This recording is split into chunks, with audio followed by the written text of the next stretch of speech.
Bonjour à tous. Aujourd'hui, une nouvelle vidéo sur le thème des équations quotient, un petit peu plus niveau expert que les autres, puisque du coup là, on va vraiment intégrer des équations quotient qui vont nécessiter du coup une réécriture, développement, si possible une factorisation, plusieurs valeurs interdites, plusieurs valeurs possibles. Donc vraiment englober un petit peu, si vous voulez, une bonne partie du calcul littéral. Si vous voulez voir du coup les anciennes vidéos, nous avons du coup déjà 3 vidéos d'équations quotient avec du coup des niveaux progressifs. Donc si vous voulez vous remettre un petit peu dans le bain, n'hésitez pas. Et nous allons du coup débuter cette petite vidéo sur la résolution des résolutions d'équations niveau expert. Donc ici, deux premiers exemples pour la résolution. Donc nous allons voir deux méthodes pour essayer de se simplifier au maximum la tâche. Donc là en fait, nous avons 2x au carré plus 1 sur 3 plus x. Donc là, on a intégré un peu des carrés et est égal à 2x. Donc, si vous avez vu les anciennes vidéos, l'objectif premier, c'est de tout mettre du même côté pour pouvoir avoir une seule, en gros, équation quotient nulle, pour pouvoir du coup savoir quand est-ce que les valeurs valent 0 et les dénominateurs quand est-ce qu'ils ne vaut pas 0. Parce qu'en fait, il faut que je relève toutes mes valeurs interdites. Mais là, en fait, le fait de passer 2x de l'autre côté, je mets tout sous le même dénominateur, donc tout sera sur 3 plus x. Donc déjà, je peux déterminer quand est-ce que 3 plus x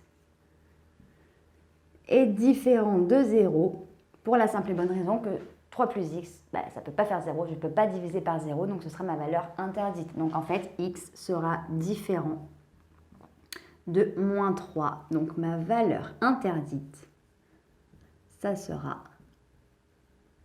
moins 3. Donc déjà, ça, je vais le relever en rouge, clignotant, tout ça, parce qu'à la fin, je dois absolument interpréter le résultat. Et si les solutions que je trouve correspondent à des valeurs interdites, je dois les exclure.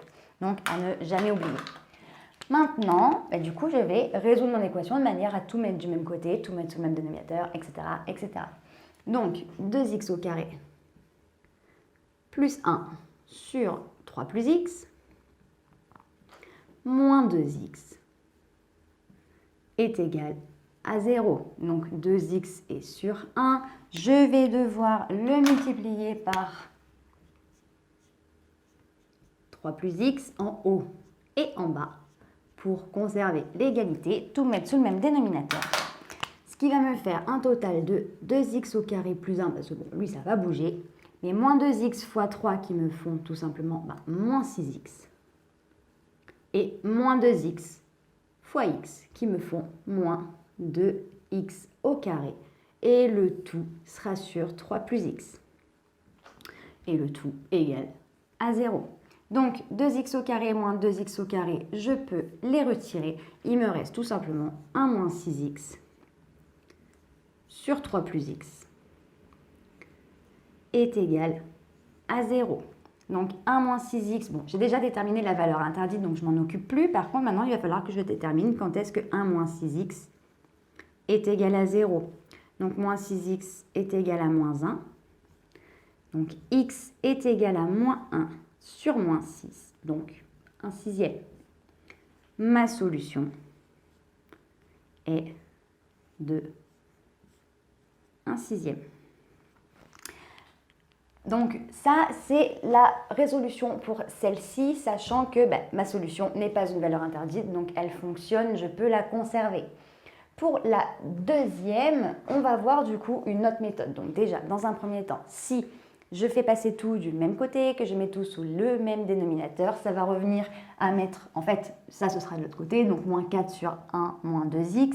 Je vais multiplier cette fraction par en haut et en bas 1 moins 2x, et ici par x moins 1 en haut et en bas. Donc en fait, mes dénominateurs seront du coup une équation produit et j'aurai x moins 1 facteur de 1 moins 2x. Donc en fait, mes valeurs interdites, en fait, il faut que x moins 1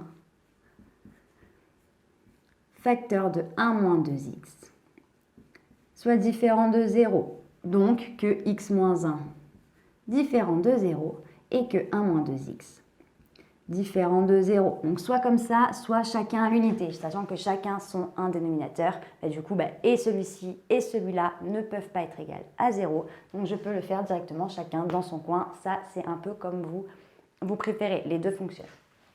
Donc x est différent de 1. Et du coup ici, moins 2x différent de moins 1. Donc x différent de 1 demi, parce que j'ai moins 1 sur moins 2, donc 1 demi. Donc mes valeurs interdites, là, j'en ai 2. Et bien du coup, je ne peux pas avoir ni 1 demi, ni 1. Valeur interdite à relever et à faire ressortir pour ne pas l'oublier dans l'interprétation du résultat à la fin. Deuxième méthode, donc j'aurais pu faire comme ici, faire passer tout de l'autre côté, mettre tout sous le même dénominateur, développer, réduire, etc. Mais je peux aussi tout simplement faire, bon ben, j'ai relevé les valeurs interdites, je peux faire un produit en croix. Donc un produit en croix, qu'est-ce que ça va être? En gros, ça fois ça égale ça fois ça. Donc 3 facteur de 1 moins 2x sera égal à 4 facteur de x moins 1. Maintenant que je suis ici, je vais tout développer et réduire. Donc je vais avoir 3 fois 1, donc 3. 3 fois moins 2x moins 6x est égal à 4 fois x, donc 4x. Et 4 fois moins 1, moins 4. Donc là, je garde les x de ce côté, donc je vais avoir moins 6x, lui de l'autre côté, donc moins 4x, est égal à moins 4, lui de l'autre côté, moins 3. Ce qui va me faire du coup moins 6x moins 4x, donc moins 10x, est égal à moins 7. Donc x est égal à moins 7 sur moins 10, moins par moins, ça fait plus, donc 7 dixièmes. 7 dixièmes n'étant pas une valeur interdite, nous avons ici notre solution. Donc la solution est égale à 7 dixièmes. Donc ce fonctionnement, bon, c'est exactement, ça amène exactement à la même chose que si j'avais amené de l'autre côté. C'est une autre méthode, vous n'êtes peut-être pas forcément plus à l'aise avec celle-ci. Mais voilà, c'est une deuxième méthode qui nous permet d'arriver au même résultat, un petit peu plus rapide quand vous la maîtrisez finalement, donc n'hésitez pas à la mettre en place si vous le souhaitez. Ça peut éviter de la faute de signe, ça peut éviter de la faute de calcul, ça peut éviter un oubli. Donc voilà, n'hésitez pas, sachez que ça fonctionne. Si vous voulez l'utiliser, écoutez, ça me fait plaisir. Troisième exemple, un petit peu plus corsé, nous avons du coup une fraction plus une autre fraction est égale à un chiffre. Donc en fait, il va falloir que je fasse tout passer du même côté, que je mette tout sous le même dénominateur, donc en fait les 3. Donc vraiment beaucoup plus de choses à faire. Dans un premier temps, dans tous les cas, je sais que mes dénominateurs ne peuvent pas faire 0, donc x plus 3 ne peut pas être égal à 0 et x moins 1 non plus. Donc x plus 3 différent de 0, donc x différent de moins 3. Et x moins 1 différent de 0 aussi, donc x différent de 1. Donc valeur interdite, nous avons dans l'ordre toujours, donc moins 3 et 1. Donc ça, valeur interdite, c'est fait. Hop, première étape, pas très long. Et une fois que c'est fait, on n'en parle plus. Je l'encadre pour ne pas l'oublier, parce que c'est très important pour l'interprétation des résultats à la fin.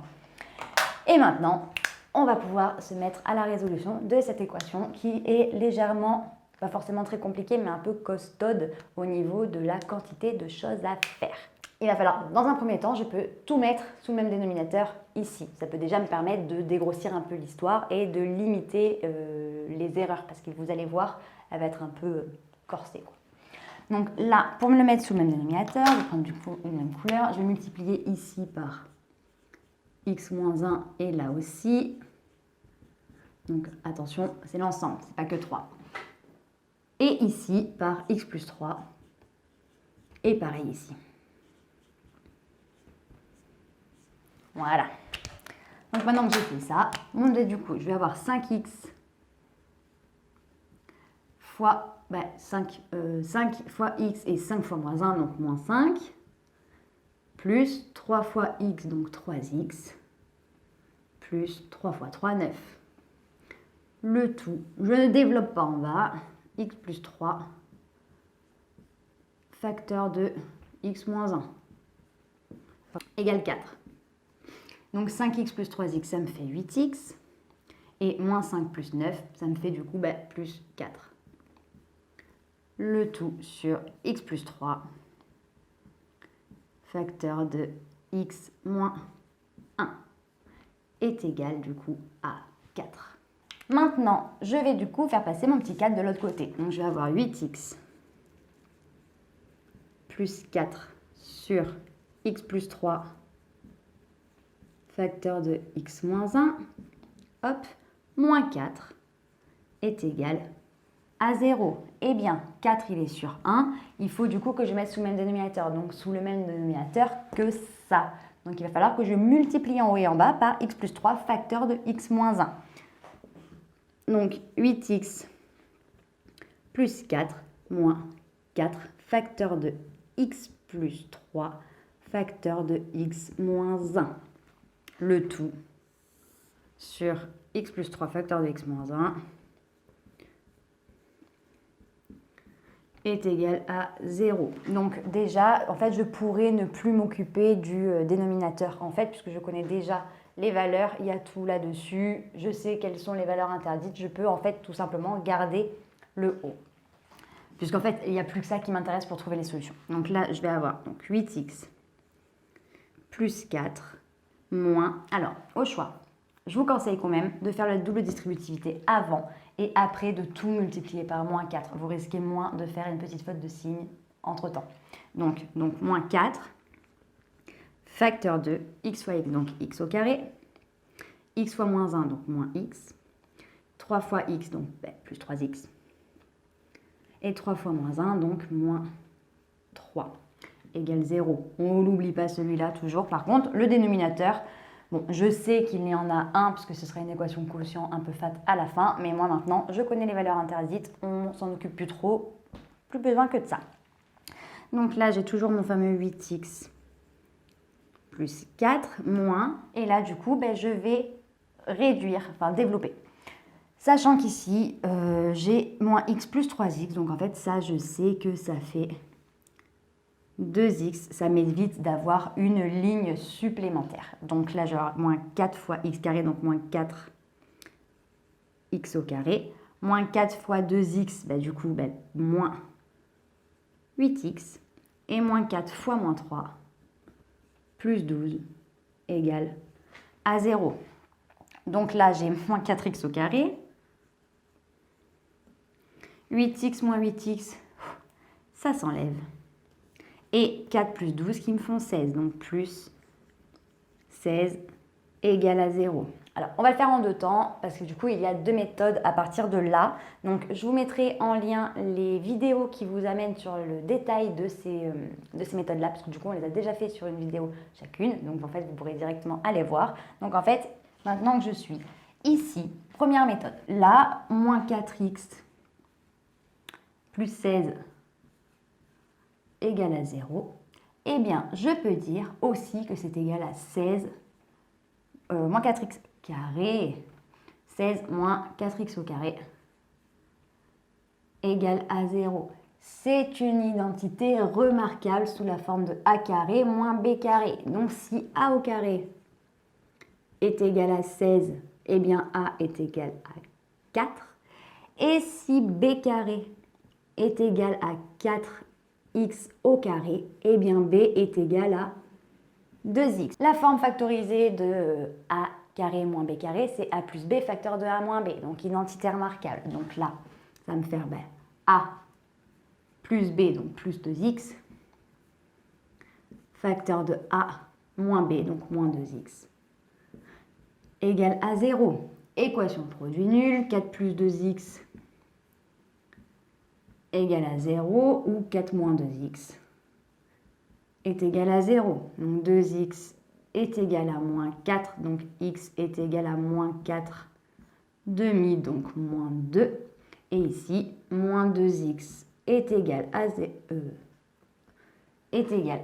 moins 4. Donc x est égal à moins 4 sur moins 2, donc 2. Donc là, deux solutions qui vont être moins 2 et 2. Sont-elles des valeurs interdites?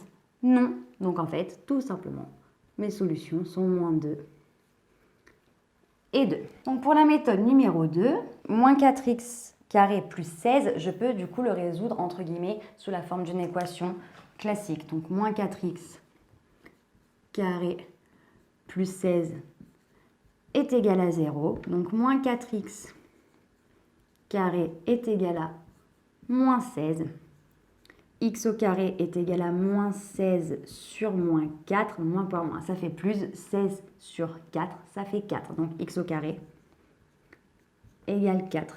Je me retrouve sous la forme, alors ça, je vais le mettre ici, sous la forme de x au carré égale a. Et donc du coup, si je suis sous la forme de x au carré égale a, j'ai automatiquement deux solutions. J'ai les solutions qui sont du coup racine de a et moins racine de a, donc les deux solutions en positive et négative. Donc en gros, x va être égal à racine de 4 et x va être égal à moins racine de 4. Donc en fait, x est égal à racine de 4, ça fait 2. Et x est égal à moins racine de 4, donc moins 2. Donc en fait, je trouve exactement les mêmes solutions, autrement plus rapides, sauf que c'est risqué parce qu'en général, quand vous faites de cette façon-là, vous trouvez x au carré égale 4, donc x est égal à 2. Oui, mais vous m'oubliez toujours la solution négative, donc c'est pour ça que je dis que c'est risqué, bien que quand vous connaissez votre cours et que vous connaissez les méthodes et que vous ne trompez pas, c'est effectivement un gain de temps. Mais si vous l'oubliez, vous avez du coup une solution sur 2, donc en fait la moitié des points. Donc c'est un peu dommage. Donc au final, de la même façon, les solutions sont moins 2 et 2, avec du coup une deuxième méthode, bien que ce soit au final exactement les mêmes solutions. À vous de voir celle que vous préférez. Donc pareil, x au carré égale a, c'est du coup sous une vidéo qu'on a déjà fait. Et la résolution du coup par l'identité remarquable d'une équation de produit nul, on l'a déjà fait aussi. Donc n'hésitez pas à fouiller, on vous met tout en barre d'infos pour que vous puissiez les retrouver assez rapidement. Donc voilà, j'espère que cette vidéo t'a plu et t'a permis de mieux comprendre comment résoudre des équations quotients de niveau un peu corsé, un petit peu plus coriace et expert. Si tu as la moindre question, n'hésite pas à me la noter en commentaire, je me ferai un plaisir de t'y répondre. Pour nous rejoindre, si ce n'est pas déjà fait, du coup il te suffit d'activer la petite cloche sur YouTube ou alors sur internet et les réseaux sociaux. Nous sommes sur Facebook, Instagram et sur Snapchat. On te met tout en barre d'infos comme d'habitude pour que tu ne rates aucune information. Et d'ici une très prochaine vidéo, je te dis à très bientôt. Salut!